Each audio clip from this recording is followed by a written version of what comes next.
Bonjour à toutes et à tous et bienvenue dans ce nouvel épisode de WWE News.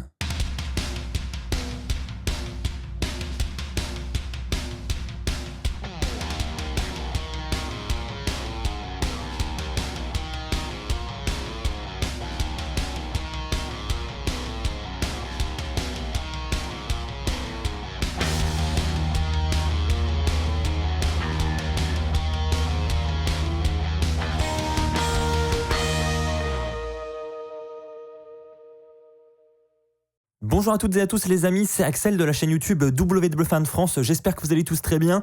On se retrouve pour un épisode de WWE News en ce dimanche, mais avant de commencer, j'ai deux informations à vous faire passer. La première, c'est que je vais prochainement organiser un très grand concours sur la chaîne pour fêter la sortie des stickers. J'ai des dizaines de lots stickers à vous faire gagner, donc si vous voulez pas manquer votre chance de participer, n'oubliez pas de vous abonner à la chaîne YouTube dès maintenant, c'est totalement gratuit.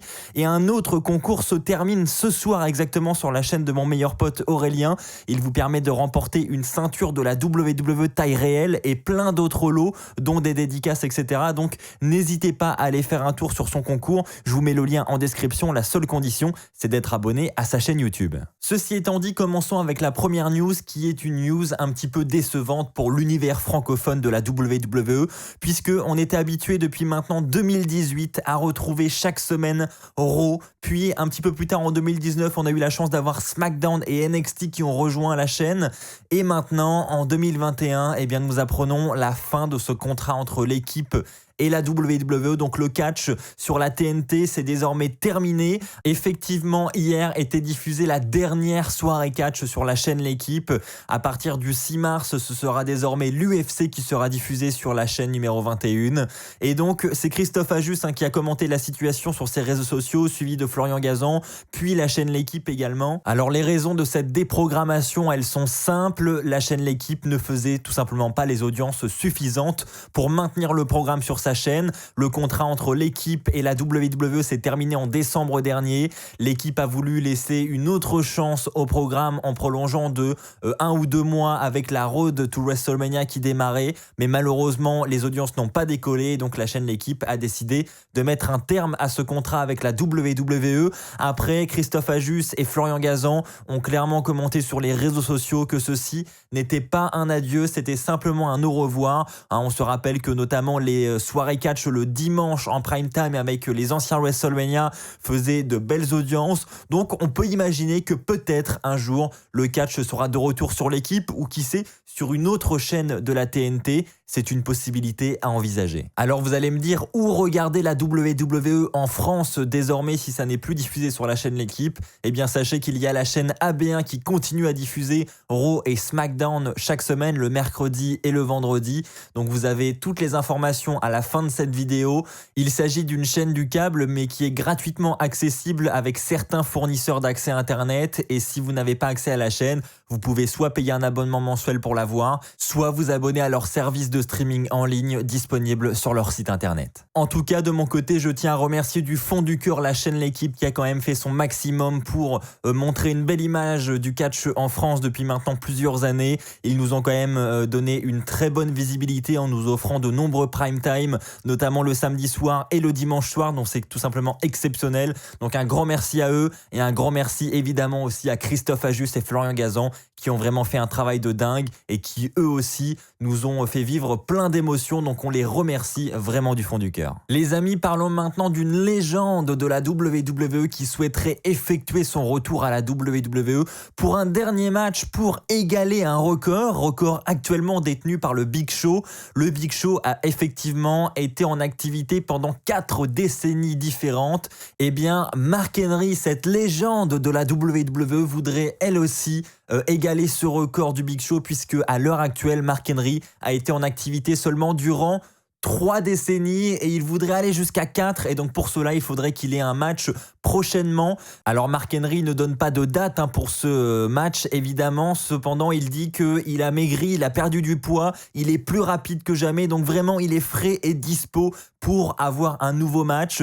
Lors de cette interview, il citera notamment Randy Orton. Il dit que Randy Orton pourrait potentiellement être son dernier adversaire.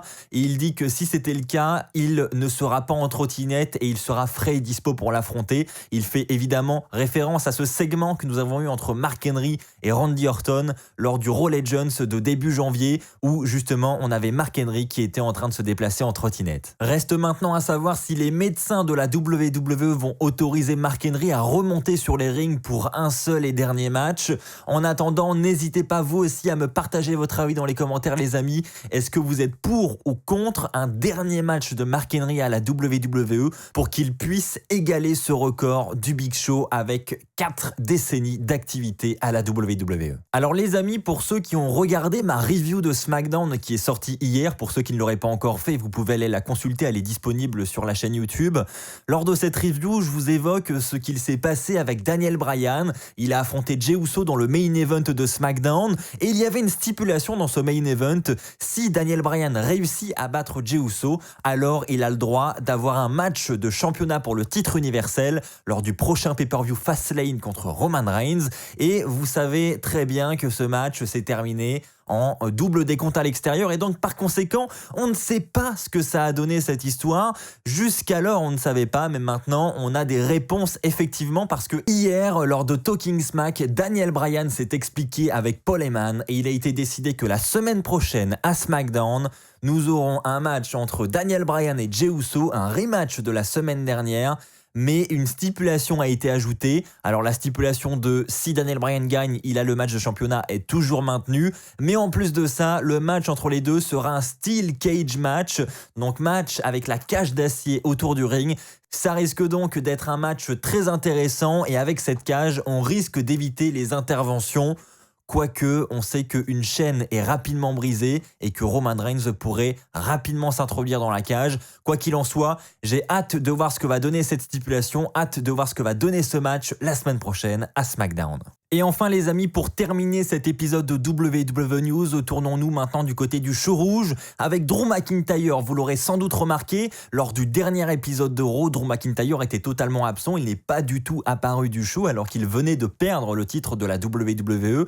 Alors c'est peut-être pour vendre un petit peu ses blessures parce que on vous rappelle qu'il a survécu à l'Elimination Chamber match et que ensuite The Miz est venu encaisser sa mallette après une destruction de Bobby Lashley. Donc peut-être que Drew McIntyre a été écarté des rings pour vendre cette blessure et pour simuler un petit peu une blessure. Quoi qu'il en soit, sachez que Drew McIntyre sera de retour lors de l'épisode de demain soir à Raw. Il viendra pour s'expliquer sur la situation. Il reviendra évidemment sur sa victoire au Chamber match, sur le cash de The Miz et sur ce qu'il s'est passé avec Bobby Lashley. Donc évidemment les plans pour le titre de la WWE sont encore un petit peu flous pour nous à l'heure actuelle, mais je pense que du coup on devrait en savoir beaucoup plus dès demain soir. J'ai hâte de voir ce qu'il va se passer, hâte de voir la direction que nous allons prendre avec ce titre de la WWE sur la route vers WrestleMania. Voilà les amis, c'est ainsi que s'achève cette vidéo news. Je vous rappelle qu'il y aura très prochainement un grand concours sur la chaîne YouTube WFF pour remporter des tas de stickers, des tas de lots différents. Donc n'hésitez pas à vous abonner pour ne pas rater votre chance. Et n'oubliez pas également d'aller sur la chaîne YouTube de mon meilleur pote Catch Power qui lui met en jeu carrément des tas de lots en rapport avec la WWE comme une ceinture officielle de la WWE. C'est le dernier jour pour participer, je vous mets le lien en description. Donc n'hésitez pas à cliquer, je veux que tous ceux qui quittent cette vidéo aillent sur la chaîne de mon meilleur pote s'abonner parce que clairement, ils le méritent. Voilà les amis, merci à tous pour votre fidélité, merci à tous pour les 99 000 abonnés, 99 100 même, on approche à très grands pas des 100 000. Merci à tous, on se retrouve très vite et d'ici là, n'oubliez pas, soyez toujours très fiers d'être fan de catch. Allez, bye tout le monde.